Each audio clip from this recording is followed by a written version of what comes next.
தம்பியை பற்றி சொன்னீங்களே, ஏன் தம்பி இருக்கான் ஆக சின்னவன்.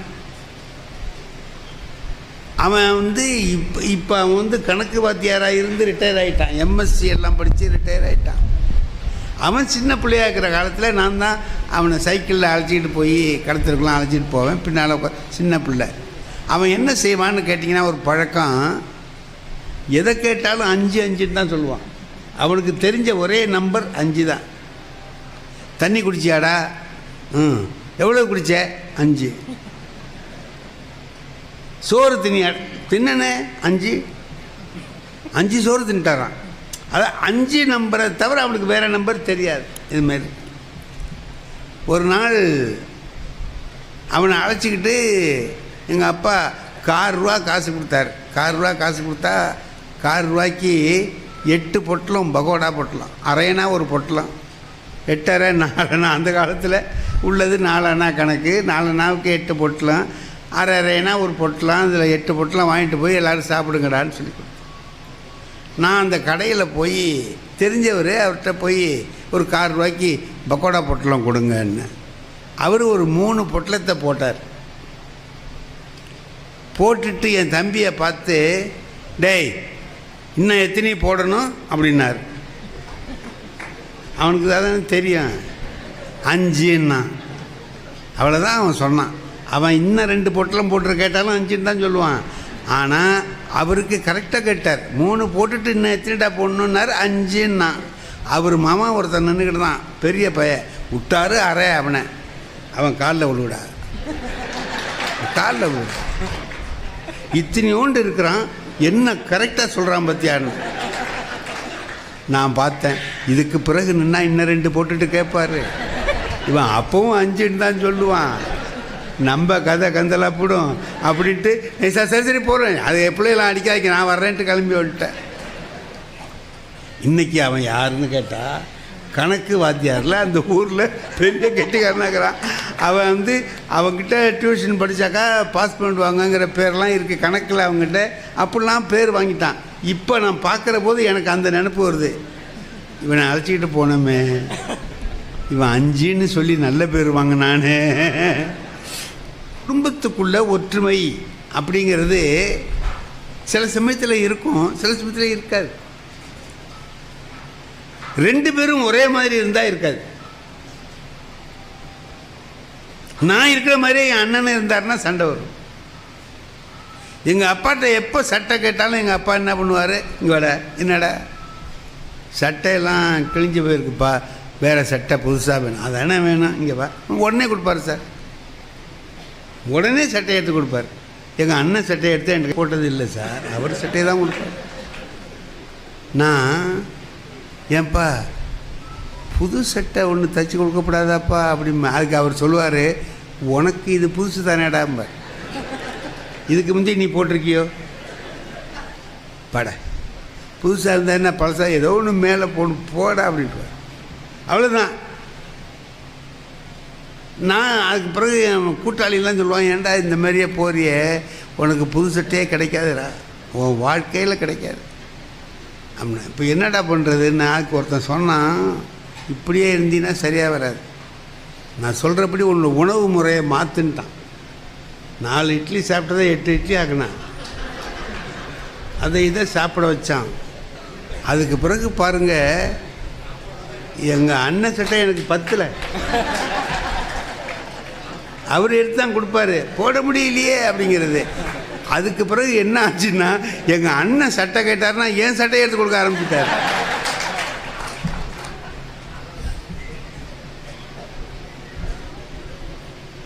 எங்கள் அண்ணன் இப்போ ஒற்றுமை எப்படி வந்துச்சு பாரு.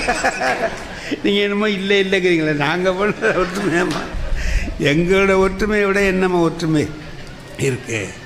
பேர் என்ன பண்ணுவாங்கன்னு கேட்டிங்கன்னா, திருத்துறேன்னு சொல்லிவிட்டு ஒரு வழி பண்ணுவான். எங்கள் ஊர்லேயே ஒரு பொண்ணு கல்யாணம் ஆகி அன்னைக்கு தான் வருது. வரவேற்பெல்லாம் முடிஞ்சுது. அந்த அறையில் உட்காந்து ஃபேன்லாம் போட்டு வேர்வை ஆசுவாசப்படுத்திக்கிட்டு உட்காந்துருக்கு. அந்த காப்பி குடிமா அது வந்து எல்லோரும் சொல்கிறாங்க. அதுக்கு நேரம் நீங்கள் போங்க, கொஞ்சம் நேரம் உட்காந்துருக்கேன்னு அப்போ 8th வீட்டிலேருந்து ஒரு பொண்ணு வந்தா. அவள் இந்த ஊருக்கு 15 வருஷத்துக்கு முந்தி வந்தவ, இதே மாதிரி கல்யாணம் பண்ணி வந்தவ. அவள் சொன்னால், தங்கச்சி நீ இன்றைக்கி தான் இந்த ஊருக்கு வந்திருக்கிற, நான் ஒரு 15 வருஷத்துக்கு முந்தையே வந்துட்டேன், உனக்கு சில யோசனையெல்லாம் சொல்கிறேன் கேளுன்னு. சொல்லுங்கக்கா. புருஷனை எப்பவும் கையிலேயே வச்சுக்கணும். அதுக்கு இன்றைக்கி வந்தவ கேட்டால், அது எப்படி கையிலேயே வச்சுக்க முடியும், அவர் கடத்தருக்கு போக மாட்டாரா அப்படின்ட்டு. அப்படி போடி பைத்தியங்குடி, கையிலேயே வச்சுக்கணும்னா நம்ம சொல்கிறத கேட்குற மாதிரி வச்சுக்கணும், நான் செஞ்ச மாதிரி செய்யணும். சொல்லுங்கக்கா எப்படின்னா, நான் கல்யாணம் ஆன அன்னைக்கே அந்த ஆள்கிட்ட சொல்லிட்டேனே, இந்த மாதிரியா இந்த தண்ணி அடிக்கிறது, சிகரெட்டு குடிக்கிறது, அது இது பண்ணிக்கிட்டு இருந்தேன், நாக்க அறுத்துருவேன். சீட்டு விளையாடுறேன்னு தெரிஞ்சதுன்னு கை போச்சு, அவ்வளோதான்.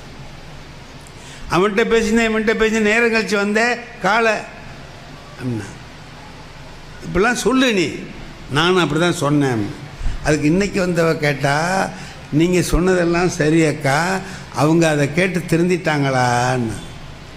அதுக்கு 15 வருஷம் சொன்னால், என்னமோ ஆயா யாருக்கு தெரியும், அன்னைக்கு போனவர் தான் இன்னும் வீட்டுக்கு வரல.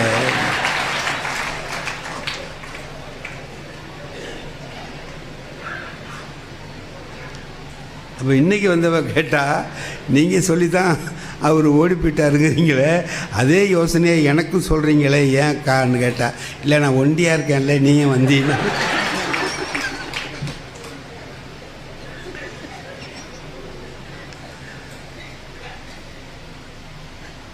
அது வழி இல்லை, அப்படி திருத்த முடியாது. ஒரு வாரியார் ஒரு விஷயம் சொல்லுவாருங்க. அதாவது ஒரு பெண் நினச்சா என்ன செய்யலாம்ங்கிறதுக்கு ஒரு விஷயம் சொல்லுவார். பொண்ணுக்கு மாப்பிள்ளை பார்க்குறாரு அப்பா. அந்த தரகர் ஜாதகம்லாம் காட்டுறார். அதை பாருங்கள் 3 வருஷம் ஆச்சு, 4 வருஷம் ஆச்சு, ஒன்றும் அமைய மாட்டேங்குது. அவரும் ஜாதகம்லாம் கொண்டாந்து காட்டுறாரு கொள்றாரு. ஒரு நாள் பொண்ணோட அப்பாவுக்கு கோவம் வந்துச்சோ, என்னையே என்னமோ கொண்டாந்து காட்டிக்கிட்டு போகிற, வர்ற, டிஃபன் சாப்பிட்ற, வர, செலவுக்கு பணம் வாங்கிட்டுருக்க, ஒன்றும் நடக்கலை, வேறு புரோக்கரை பார்க்க வேண்டியதான்னார். அது இவருக்கு கோவம் வந்துடுச்சு. ஐயா, என் மேலே எந்த தப்பும் கிடையாது, நான் ஜாதகமெல்லாம் உங்களுக்கு கொண்டாந்து கொடுத்துக்கிட்டு தான் இருக்கேன். நீங்கள் தான் இதில் அது சரியில்லைங்கிறீங்க, அதில் இது சரியில்லைங்கிறீங்க. அப்படி உங்களுக்கு அவசரமாக இருந்தால் கையில் ஒரு ஜாதகம் இருக்க, முடிச்சிருவோமா? பாரு, எடுத்து பாரு, எத்தனை பொருத்தம் இருக்குது அப்படின்னா. பொருத்தமெல்லாம் சரியாக இருக்குது, ஒரு 2 பொருத்தம் தான் குறையுது, 10க்கு 2 தான் குறையுது. 2 தானே குறையுது, முடியான்ட்டு வேலையும் பாரு. எல்லாம் பார்த்தாச்சு, முடிச்சாது. பொண்ணு மாப்பிள்ளையும் உட்காந்துருக்கு. ஐயர் கல்யாணம் பண்ணுறார். ஐயர் பொரியை எடுத்து மாப்பிள்ளை கையில் கொடுத்து, இதை நெருப்பில் போடு, அக்னியில் போடுன்னார். மாப்பிள்ளை பார்த்தான், திங்கிற சாமானை கொண்டு நெருப்பில் போட சொல்கிறான். லூசு பயிலாக இருப்பானா இந்த ஐயர், இன்னும் வாயில் போட்டான். ஐயருக்கு கோபம் வந்துடுச்சு. யோ, அக்னியில் போடுங்கிறான், வாயில் போடுற ஐயா, போட்டால் என்ன? யோ, அக்னி தெய்வம் அதில் போட சொன்னேன், இப்போ என்ன சொல்கிற, ஏன் லொல்லுன்னு கத்துற, அதில் போடணுங்கிற அவ்வளோதானே, தூணு துப்பிட்டான். இப்போ அவருக்கு கோவம் வந்துருச்சு. தெய்வம் ஐயாது, அக்னி பகவான், அதில் கொண்டு போய் எச்ச துப்புறியே அப்படின்னா. மாப்பிள்ளை சொன்னால், உனக்கும் நமக்கும் சரியாக வராது, தின்னாலும் ஏண்டா திங்கிறேங்கிற, துப்புனா ஏண்டா துப்புனேங்கிற, இனிமேல் என்கிட்ட எதையும் சொல்கிற வேலை வச்சுக்காதேன்ட்டான். கடைசியில் ஐயர் தாலியை எடுத்து கொடுத்து கட்டுறான்னார். மாப்பிள்ளை சொன்னான், ஏன் நாங்கள் கட்டினா ஏன்டா இப்படி கட்டினேன், அதானே நீயே கட்டுன்ட்டான்.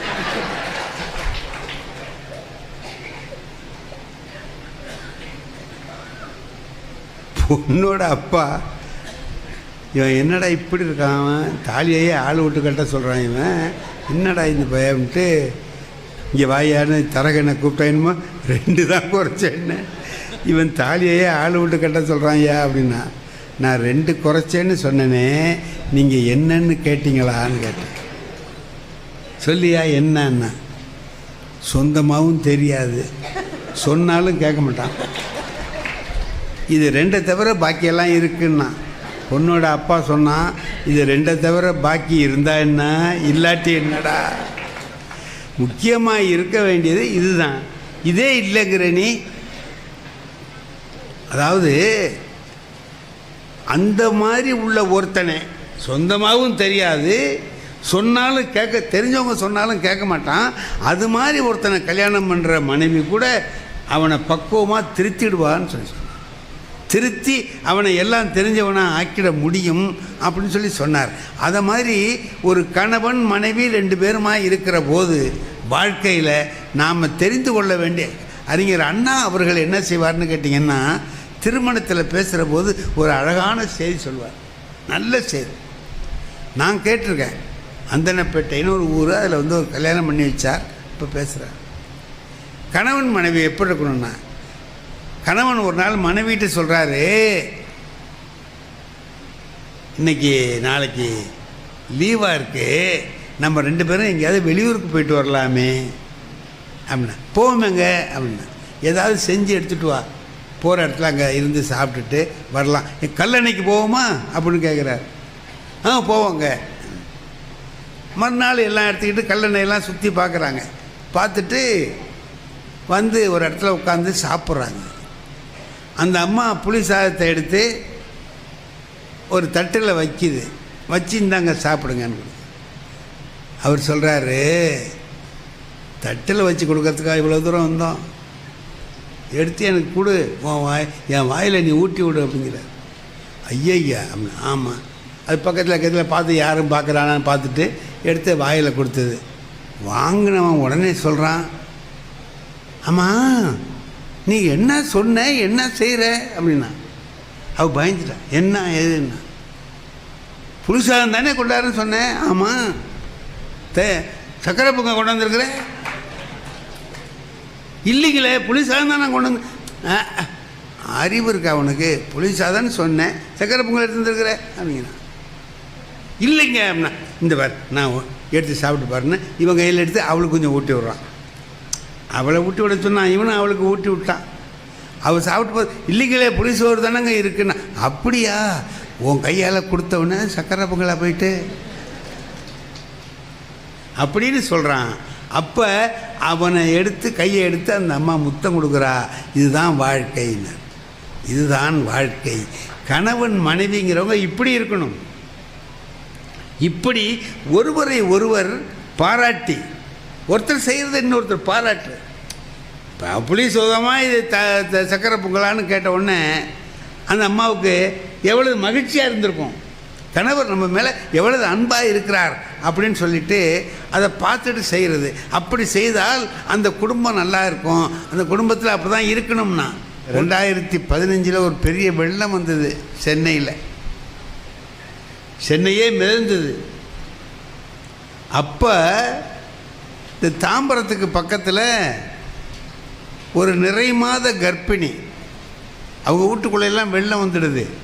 அந்த அம்மா பேர் சித்ரான்னு பேர். அவங்க கணவர் அவங்கள தூக்கிட்டு கொண்டு போய் ஆஸ்பத்திரிக்கு கொண்டு போயிடலான்ட்டு போகிறாரு, முடியல. அவரால் தூக்கிட்டு போக முடியல. அப்போ ஒரு இஸ்லாமிய சகோதரர் அந்த பக்கம் வர்றார். அவர் போட்டில் வர்றார். அவர் பேர் யூனுஸ். அவங்கள அழைச்சிட்டு போய் மருத்துவமனையில் சேர்த்து குழந்தை பிறக்கிற வரைக்கும் அங்கே இருந்து எல்லாம் செய்கிறார். குழந்தை பிறந்ததுக்கு பிறகு அந்த அம்மா அவங்களுக்கு பொம்பளை பிள்ளை பிறகுது. இவர் பேர் என்னன்னு கேட்டு அந்த பேரை தான் என் பிள்ளைக்கு வைப்பேன்னு சொல்கிறாங்க.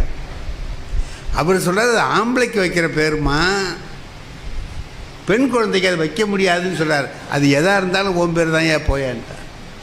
இந்த பிள்ளை சௌரியமாக பிறக்கிறதுக்கு நீ தான் காரணம்னு சொன்னார். அவர் யார்? அப்படியும் ஒன்று இருக்குது, அப்படியும் ஒன்று இருக்குது. என் வாழ்க்கையில் நான் பார்த்தது ஒன்றே ஒன்று சொல்கிறேன். எனக்கு நடந்ததே சொல்கிறேன். காலையில் வாக்கிங் போவோம், ஒரு 4-5 பேர் சேர்ந்து போவோம். ஒரு ஒரு 4 நாள் ஒருத்தருமே வரல. அவங்கவுங்களும் ஏதோ வேலையாக போயிட்டாங்க. நான் ஒண்டியாக போகிறேன். ஒரு 2-3 நாள் போனேன். அதுக்கு பிறகு ஒரு நாள் அப்படி நடந்து போகிறேன், அந்த வடக்கு வீதி வழியாக அப்படி போகிறேன்.